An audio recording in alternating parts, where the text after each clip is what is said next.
E a mulher será salva se permanecer na sua missão de mãe. Sim, existe um texto bíblico que fala exatamente nesses termos.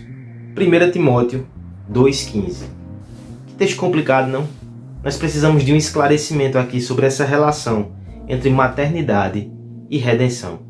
Pelo bem dos nossos filhos, pelo bem das mães, pela glória de Deus, nós precisamos de uma interpretação adequada desse texto.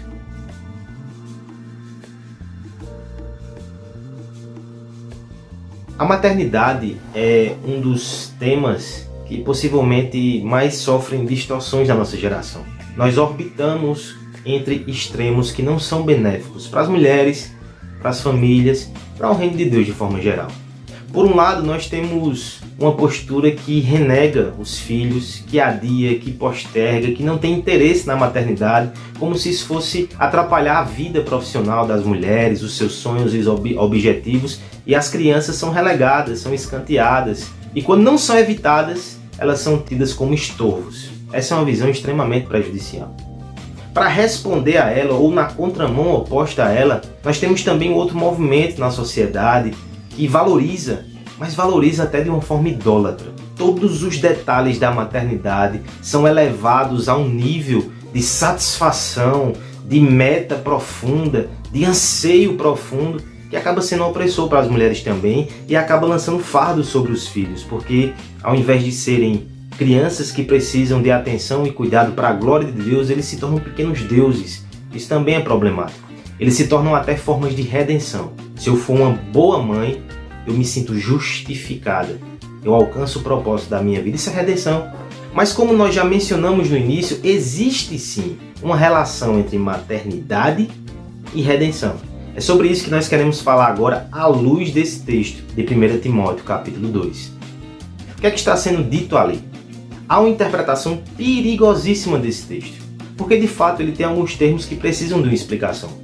Fala-se ali que a mulher, na sua missão de mãe, de gerar filhos, ela vai ser preservada ou, é até uma possível tradução, será salva nesse processo.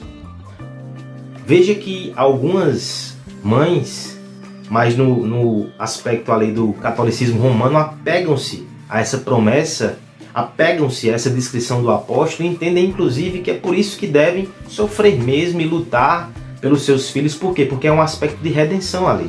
A redenção através das suas obras, através da expiação, através do seu sofrimento.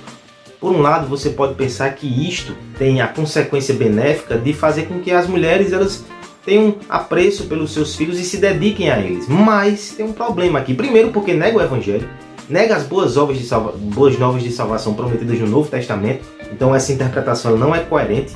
E também lança um fardo sobre as costas. E também lança uma visão terrível sobre a maternidade. Maternidade é dor, é sofrimento, e é assim que eu devo enxergar o meu filho. Que terrível! Precisa ser dessa forma. Nós precisamos entender o que o apóstolo está falando aqui. Primeiro, considere o contexto. O contexto também não é fácil. Nós temos aqui alguns textos que causam muita dificuldade nos nossos tempos. Porque Paulo, dando instruções à igreja, o livro de Timóteo basicamente tem essa função. Ele fala sobre o papel dos presbíteros, ele fala sobre diáconos, e na sequência, depois de falar sobre os diáconos, ele volta-se para as mulheres. E ele vai falar coisas sobre como a mulher deve se portar no culto. Alguns versos antes, ele vai usar os seguintes termos, inclusive. Ele diz assim: a mulher aprenda em silêncio, com toda submissão. Olha que texto desafiador para os tempos em que vivemos. Mas o que é que Paulo está tratando aqui? Naquele contexto cultural, que guarda algumas semelhanças com o nosso, por incrível que possa parecer para você do primeiro século, as mulheres tinham uma participação muito ativa nas religiões pagãs, especialmente no culto à deusa Diana. Se em Coríntio, por influência disso, Paulo já precisou fazer algumas advertências semelhantes, imagine em Éfeso, que era o local, a sede do templo de Diana. Como isso era forte nessa igreja. Então Paulo está se referindo aqui nesse momento à organização do culto, à organização da igreja, dizendo que as mulheres devem aprender em silêncio. Por quê? Não porque não se pode tirar uma dúvida, não se pode de alguma forma interagir com o ensino na igreja. Isso até abre discussão para a gente falar sobre essa questão depois, que também foi perguntado em nosso Instagram. Mas o ponto é, elas não devem usurpar a autoridade masculina. Elas não devem trazer esse conceito pagão para dentro da igreja para inverter a ordem da criação. Elas não devem se opor de forma rebelde e insubmissa aos líderes da sua igreja. É por isso que elas devem aprender com submissão. Aí você percebe então que é nesse contexto que vem essa palavra de Paulo, que ela será preservada ou salva através da sua missão de mãe. Esse texto está mostrando aqui que, enquanto o homem, na redenção, ele recebe um novo papel por causa de Cristo, agora ele pode liderar novamente. Ele falhou no Éden, mas recebeu uma nova chance por causa de Cristo. A mulher também, que falhou no Éden, recebe uma nova oportunidade, uma nova chance, e dentro da redenção, ela agora pode ser mãe, novamente, criar filhos para a glória de Deus. E assim como o homem tem um papel maravilhoso, porque ele ensina outros no contexto da igreja, os liderando, a mulher, ela influencia, ela cria raízes profundas no coração dos seus filhos. E essas crianças, quando crescerem, vão se espalhar por esse mundo levando o bom aroma de Cristo. Olha que papel maravilhoso. Paulo está dizendo, foque nisso. Não deixe que os seus conceitos, as suas ambições e vaidades, porque você queria outro papel, ofusquem a glória e a beleza daquilo que Deus te deu. É assim que você vai ser preservada. Este é o caminho da salvação. Por caminho da salvação, irmãos, não devemos entender que é meritório isso que ela está fazendo. Muitas vezes essa questão de salvação é colocada na Bíblia abarcando toda a ordem de salvação, toda a ordem de saludes. Aqui não está se falando de justificação, é só Cristo que justifica.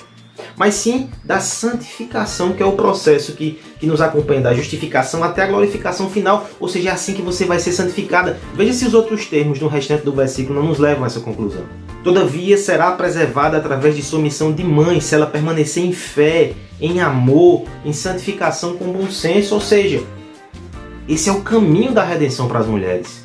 Passa por esse papel de maternidade que deve ser sim valorizado sem idolatria, sem achar que vamos ser justificadas, que elas vão ser justificadas pelo sofrimento, mas com graça, com leveza e com beleza. O Senhor o salvou por meio de Jesus Cristo e agora dá a missão às mães, às mulheres, de pregar Jesus Cristo, esculpir Jesus Cristo no coração das suas crianças. Isso é um privilégio. Atentem para isso. E vocês não vão querer usurpar outras funções, porque vocês vão saber que esse é um privilégio que a graça de Deus vos deu. O pecado, ele quis arruinar isso, mas a graça restaurou. A redenção nos deu de volta esse privilégio. E é assim que eu quero concluir. Mulheres, que privilégio maravilhoso vocês têm. Criar filhos para a glória de Deus. Isso é uma bênção. Inclusive aquelas que ainda não têm filhos.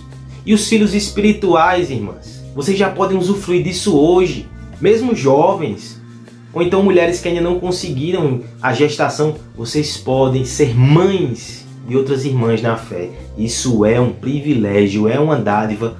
Usufrua disso e use esse dom maravilhoso para a glória de Deus.